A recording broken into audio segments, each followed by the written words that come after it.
over 10 years, Formula Ford has been the essential first rung of the ladder to fame in single-seater racing. Formula One drivers like world champions James Hunt and Emerson Fittipaldi, Jody Scheckter and Ireland's new Grand Prix star Derek Daly started racing at the wheel of a Formula Ford, which has turned Formula Ford into a proving ground for future world champions.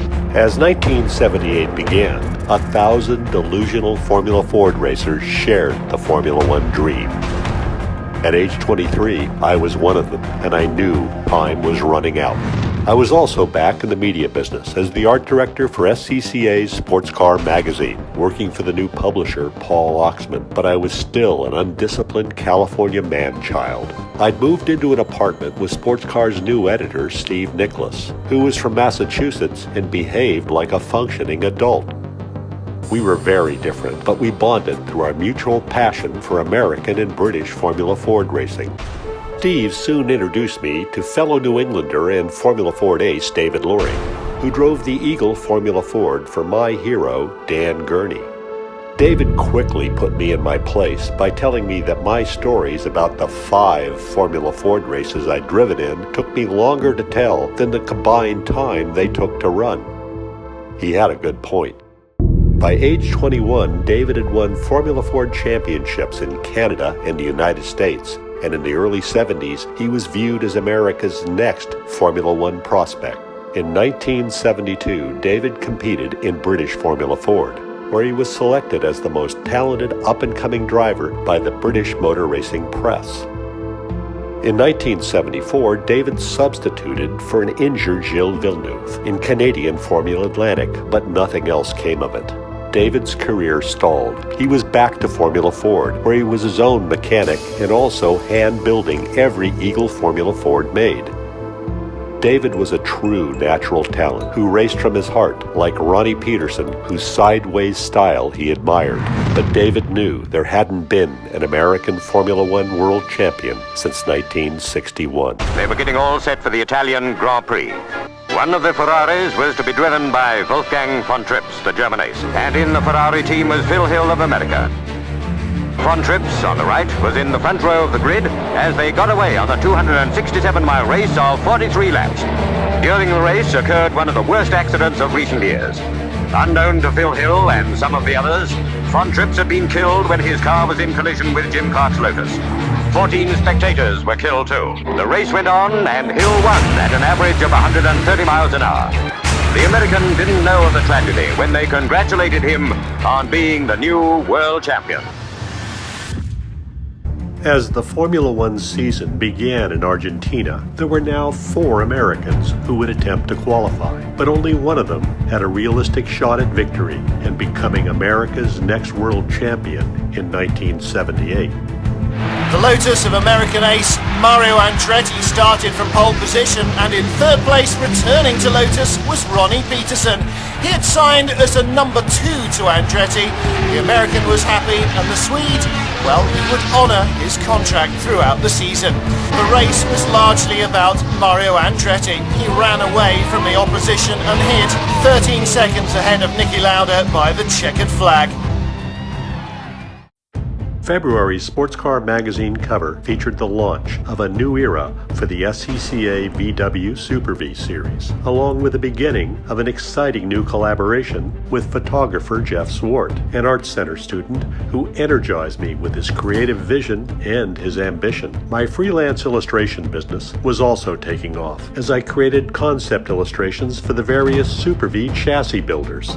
With real-world responsibilities like rent and a car payment, I had no budget to race. Thankfully, my friend Doug Stokes, who was the president of the International Karting Federation, put me in his own kart for 3 races. I won my first novice race, but crashed out of the other 2 races, and I was rewarded with a cracked rib as payback for my rough driving. The day after my painful kart racing karma lesson, I attended the SCCA National Races at Riverside, where David Loring was the man to beat in a huge Formula Ford field stacked with talent. I also spent time with Mike Hull, whose team management duties now included overseeing the new ADF Mark II of Mike Moakler, who I'd competed with during my first SCCA driver school race. With the March issue came the departure of sports cars editor Steve Nicholas, who didn't enjoy living in Southern California. Steve also likely tired of my immaturity and strange nocturnal work schedule. But then came what would prove to be a life-changing offer from SCCA Pro Racer Tom Spaulding to test drive his Ski Can-Am car. What followed was a fateful road trip with Jeff Zwart in his Porsche 914-6. We headed north to Paso Robles, California, where Tom Spaulding's race team was based. Jeff wanted to measure the ski to help create custom camera mounts to capture speed from new perspectives. And along the way, we discussed our admiration for the clean design, emotive photography, and compelling content found in the best racing magazines in Europe and Great Britain. We agreed that American racers and fans deserved a high-quality magazine, so we promised ourselves that someday we would make our dream a reality, just as my dream of getting behind the wheel of a big, fast, and powerful racing car was about to become real. Driving the Ski was truly a revelation. The faster I went, the better it felt. But I was still inexperienced, and I pushed too hard too soon, while Jeff pushed the limits of racing photography by placing his cameras in revolutionary locations that captured the speed and emotional power of racing. But that day, Jeff wasn't alone in trying to do this. Tom Spaulding was also testing a revolutionary idea. They created one of the first live onboard TV camera systems that would take the audience into the center of racing's action and held enormous potential for the future of the sport. In 1978, enormous potential was literally in the air. The JPS Lotus 78, a wing car, which sucks itself down onto the road with a force about twice its own weight. But underneath, from the safety point of view, a great deal has changed, which must be a supreme comfort to the man who drives this car. Like Jim Clark, he's a former winner of Indianapolis. He had his first drive in a Lotus in the year that Jim Clark had his last drive. Mario Andretti. Mario, 10 years ago, a thing like this would have been unbelievable, wouldn't it, from the safety point of view? I mean, you didn't even have seat belts in those days, right? Well, that's very true. We've come a long way, there's no question about it. In that also, in the speed. Now, by increasing the speed, obviously, you increase the danger factor, and to go along with that, the safety aspect becomes that much more important. And increasing the speed was exactly what Team Lotus founder Colin Chapman had in mind with his all-new Lotus 79. It would forever change the sport. Change of a different type was also in the atmosphere of American racing. Gentlemen, start your engine.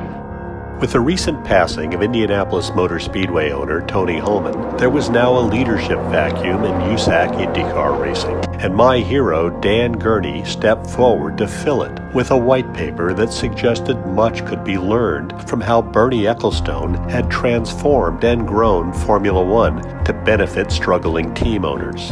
Formula One was also influencing IndyCar racing in other ways. With the demise of the short-lived Parnelli-Jones Formula One effort came a new initiative to develop the compact chassis design and the Ford Cosworth DFV engine into the turbocharged DFX in the hope that it would become an Indy 500 winning package. McLaren soon followed suit with the F1 World Championship winning M23 design evolving into the M24 IndyCar design, which was also used by Penske Racing. Now Roger Penske was doing the same thing. And the worlds of Formula One and USAC IndyCar racing were becoming more alike.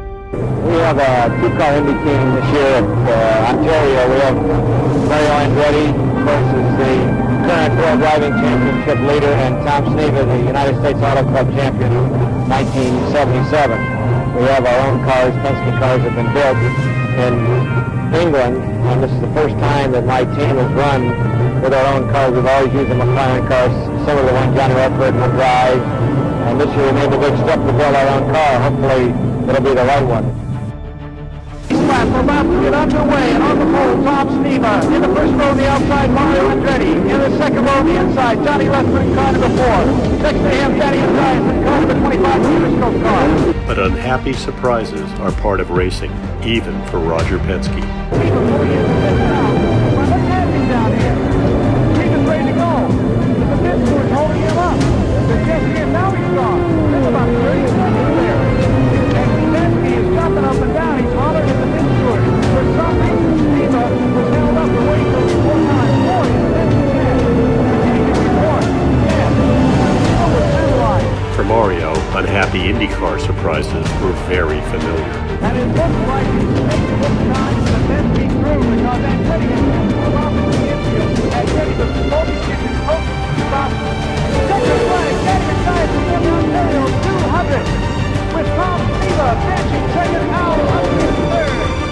It was a brave new era, and Roger Penske was ready with a big bet on the future named Rick Mears, who would substitute for Mario Andretti when he was racing in Formula One. In early April, the Long Beach Grand Prix showcased the talent of another young North American racer. Ferrari dominated the front row of the grid. A big thumbs up for Michelin. Big disappointment for Goodyear playing on home soil. Down into the first turn, Niki Lauda lunged for the lead. Gilles Villeneuve took advantage of the confusion. Only in his 7th Formula One race, Villeneuve impressed the American audience. Despite Mario Andretti's presence in the race, they cheered on what they saw as the next best thing to a compatriot. The race was soon to end for Villeneuve. On lap 39, he came alongside Regazzoni and Jean-Pierre Jabouille. Trying to lap them, he found himself in an untenable situation and into the barriers. Andretti claimed second place, but with win number 2, Reutemann moved himself strongly into the championship frame. Then the vulnerable world of IndyCar racing fell to earth when the leadership of USAC perished in a plane crash while returning from the Trenton round of the series. 2 weeks later, USAC's brightest star took another step toward his destiny when Mario delivered the first victory for Colin Chapman's revolutionary Lotus 79. Now it was time for the May ritual that had driven me forward to my destiny since the age of 9. Indianapolis Speedway is a sentimental place for all its accent on technical excellence and harsh reality. That sentiment was personified by the much-admired owner of the track, Tony Holman, who died last autumn. There's been a lot of speculation and some mystery this month as to who would succeed Tony to utter the words, "Gentlemen, start your engine." Well, most appropriately, it is going to be the widow of Tony Holman, Mary Holman. There's Mrs. Holman now, obviously moved by this moment. Ladies and gentlemen, start your engine. A sentimental moment at Indianapolis. Mrs. Mary Holman, another first for Indy.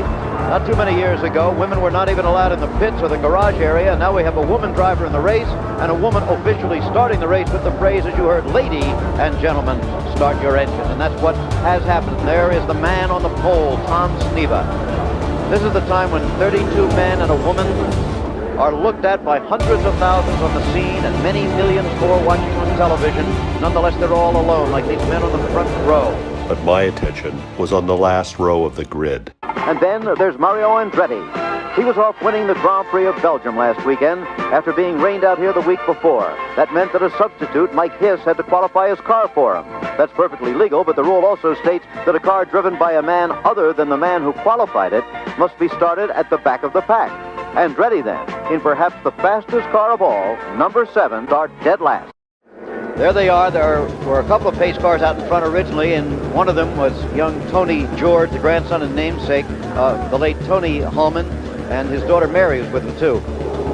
Here they come to the starting line, and the green flag is out. They're racing in Indianapolis. And it's Danny Ungaias quickly taking the lead from Tom Sneva. My goodness, the 2 lead cars. Danny Ungaias, who's famous for his effort from the beginning of a race, in car number 25, the black car. There you see him. Got quite a jump on the rest of the field. Mario rapidly moved up from 33rd to 12th. Mario Andretti coming into the pits now. He has just passed A.J. Bush, remember. He looks like he's going to be short. He's way up the road. He's in the wrong pit. And he's got his hands up in disgust at himself. The engine stopped. He stalled his engine. Mario Andretti, what a terrible error. He's passed. A man who may well win the 1978 World Grand Prix Formula One Drivers' Championship. One of the great drivers of our time. There's something wrong there. They're looking at the back of the car. This is not a scheduled pit stop. Danny Ungaias was next to experience the Andretti curse. All of a sudden, the second place car probably has had it. You see that? Danny Ungaias has driven so well. Great drive. You must be very disappointed. Enjoy that race, sir, with Unser. Well, it was going to begin to tighten up toward the end. It was very nice. That day, destiny called for Unser. It's all over. Took something over 3 hours to do in intense heat and humidity at Indianapolis. We would suspect he's not feeling it very much right now. Al's third Indy 500 win was the start of something bigger for himself and team owner Jim Hall. That day, I was also reminded that courage is immortal. Janet, a lot of people said a woman could never drive 500 miles, and here you are. Tell us a little about the feeling of the race. Sam, I was driving with one hand. Is that true? Is that because you were trying to rest the other hand? No, I had a little problem a couple of days ago. I actually have a broken wrist, and so, you know, I drove with one hand. When I had to shift, I held on with my right hand and I ran my left hand across the cockpit to shift with. That was pit stops and yellows. So, you know, I mean, what is this nonsense about women can't do it? By the June issue, Sports Car Magazine now had a brave new editor named Lorna Fitz, and I had a talented new assistant art director named Suzette Catheron, who was also David Loring's girlfriend. Racing is truth, and the truth for me was that I wanted to race more than I wanted to create magazines. But I needed to face the truth that the magazine I'd helped launch and had left 2 years earlier was getting much better without me. My friend Pete Lyons and his colleague Jim McQueen were worthy competitors as I raised my game. Just as the Team Lotus duo of Mario Andretti and his friend Ronnie Peterson had raised their collective game to a level that was nearly unbeatable. An all black and gold front row, behind Lauda and Reutemann on row 2. Lauda gives a glimmer of hope for the opposition. He'll close to just 2 seconds behind the race leader, but Peterson plays the dutiful number 2 and slows to hold up the Austrian in the Brabham Alpha. It launches him further forward in the championship race, another 3 points ahead of his major rival, his own teammate. And Andretti could win the title at the Italian Grand Prix at Monza. The September issue of Sports Car had my friend Bobby Rahal on the cover and a feature on David Loring, who would soon be out of a ride and a job because Dan Gurney decided to shut down the Eagle Formula Ford program at season's end. My co-conspirator Jeff Zwart wrote a feature on his experience at the Jim Russell Racing School at Willow Springs that foreshadowed his destiny behind the wheel. Al Unser's singular destiny was fulfilled at the 9th Annual California 500 when he became the only driver to win USAC's 3 500-mile races at Indianapolis, Pocono, and Ontario in a single season. Mario Andretti's fateful destiny was fulfilled a week later at the place where his love of the sport began.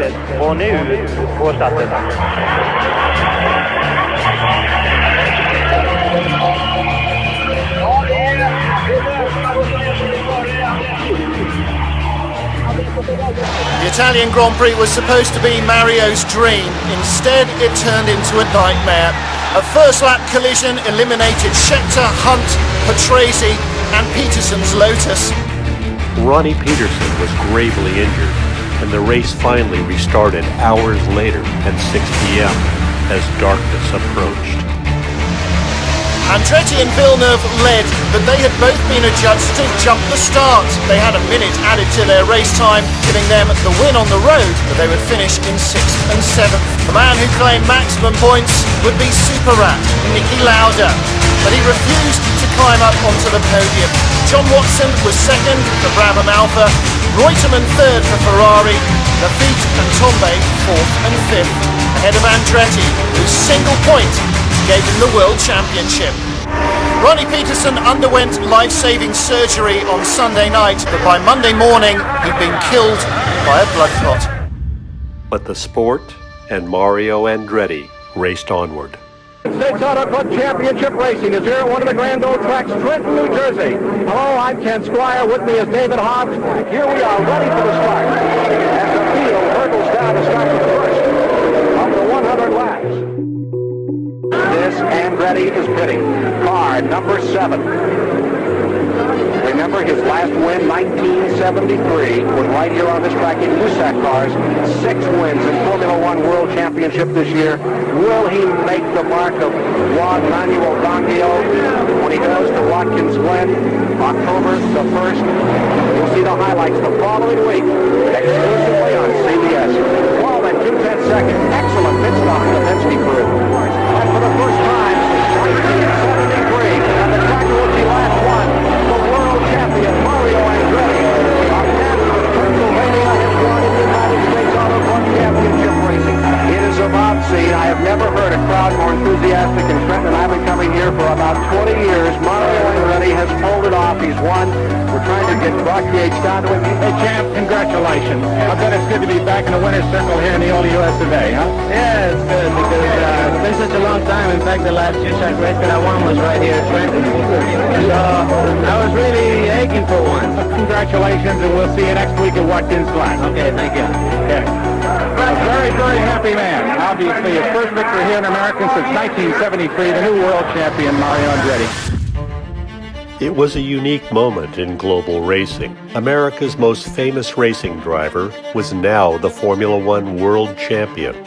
But Mario's moment of joy was muted by grief over losing his teammate and friend, and by disappointment in the final two races of the season. But anything now seemed possible for American racers, as Formula Atlantic star Bobby Rahal made his F1 debut, and his French-Canadian rival realized his improbable dream. The hero of Montreal, Gilles Villeneuve. On the same weekend, another improbable dream was taking place at the Brands Hatch circuit in England. Ken Squire with me today, Dan Gurney, and we're looking forward to a great race on a 1 2/10 mile course here in England, where the World Championship racing was held earlier this year. Covering the pits for today's races, Barry Gill. Let's go there now. We've waited about 13 years to welcome the USAC cars to Britain. Ever since first Jim Clark and then Graham Hill won a strange American ritual called Indianapolis. At the time we wondered what all the fuss was about. And then the Americans sent us a missionary, Mario Andretti, to preach the gospel of 900 horsepower cars and giants like AJ Foyt. And now they're here. Well, what do we think of them first time round? Well, the cars aren't so different from Grand Prix cars, but the drivers, that's another story. They're competitive without being cutthroat. They're professional without being temperamental. But above all, they're nice, they're friendly, they're entertaining. They're a dream, there's no doubt about it. I mean, you have your Niki Lauders and your Jody Schechters rushing off in their helicopters or going into their hostility tents and, you know, here, I mean, they're ready to talk to you. As well, a lot of racing drivers in Formula One and Formulas who come from really rich families and wealthy backgrounds. A lot of these guys don't. Some of these American racers displayed a wealth of talent in addition to their humility. Danny Ungaius in a lap unto himself and pretty much in a class by himself here today in this invasion by the United States Auto Club of English racing courses. First at Silverstone, AJ winning, and now here at Brands Hatch, England, it's Danny Ungaius Day. And I don't think any of the USAC drivers have come to grip with an Indy car on a road circuit like this in the manner that Danny has. He has really stood up and just battled that car all day and done a fabulous job. And all season, too, it's been a go-or-blow situation for him. Having won 5, this would be his 6th. Now, here's Rick Mears running a very consistent second place. Arizona, New Mexico, California racer in the desert and turn to championship cars. And the leader, Danny Ungaius, has broken down. He is pulled off just beyond the pits. Let's go to the pits and see if Barry Gill can give us a report. Look at the crowd applauding Danny Ungaius there. A sporting British crowd appreciating that this man who wants to make it as a Grand Prix driver showed he had it as a USAC driver. His race ended, but certainly he's been the man of the day in this, the first ever USAC race at Brands Hatch. So Danny Ungaius will not win here on the road course at Brands Hatch today. Mears has inherited the first position. Looks like he's on his way to a road race victory at Brands Hatch, England. Checkered flags are about to fly. 26-year-old Rick Mears has won his 3rd USAC championship car race. Mears, the winner. Congratulations on winning the first USAC race at Brands Hatch. What was it like? You just had to stay busy all day long. Danny was just running marvelous, you know. I don't believe there's any way we could have touched him. Hey, Dan. I think we saw a future champion in Rick Mears. You can see he has that touch. He's not unruffled under this tremendous pressure. He adapted to a tremendously difficult circuit, and I'm very proud of Rick and all the other USAC drivers today. The success of Rick Mears and Danny Ungaius motivated me. Just 4 years earlier, they were racing in local Cal Club SCCA events, just like I was. I now wanted to race more than ever, but I was broke, so I did the next best thing and found a way to test drive an ADF Mark II Formula Ford, the car that had influenced my life from the start of my racing journey. My friend Richard Shirey, who was an accomplished racer and aerospace engineer, joined me as a Sports Car Magazine test driver. So I now also had an excellent coach to help me improve my racing skills. The bonus was that the ADF Mark II we were testing was prepared by my mentor, Mike Hall, for my friend Mike Mokler, and it was SCCA runoffs ready. The ADF was effortlessly fast, which inspired me to commit myself to finding a way to race a current model Formula Ford in 1979. I also committed to helping my friend David Loring close the budget gap to allow him to take his and the Eagles' last shot at the SCCA runoffs held at Road Atlanta. At the same time, I convinced sports car publisher Paul Oxman to promote me to editor, which would soon prove to be a fateful decision for both of us.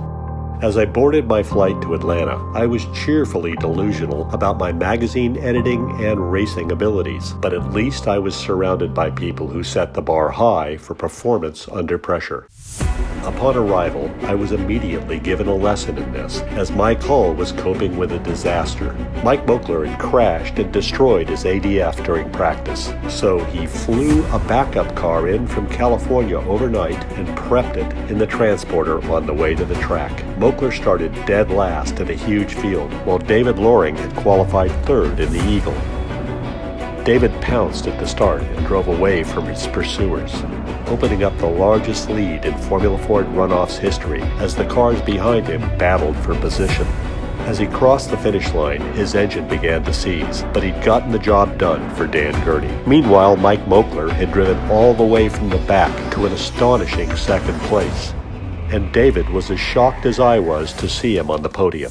Mokler was then awarded the Road Racing Drivers Club Mark Donohue Award for his remarkable drive.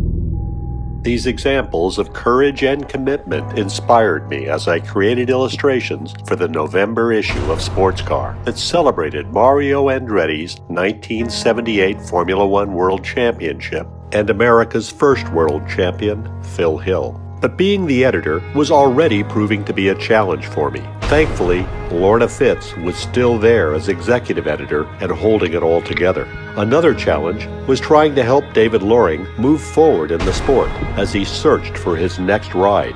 Meanwhile, my clients Paul White and Jules Williams had sold the ADF project to Steve Anderson Racing, where Mike Hull had become the general manager, along with becoming a new columnist for Sports Car Magazine. As the year ended, I reflected on how far I'd come since my teenage pass-forging antics 7 years earlier at Ontario Motor Speedway, where I'd first witnessed American racer Mario Andretti take on the best in the world and win. So now, anything seemed possible in the year ahead. But little did I know that what Dan Gurney, Roger Penske, and fellow team owner Pat Patrick were working on would soon rock the racing world and influence my journey for decades to come.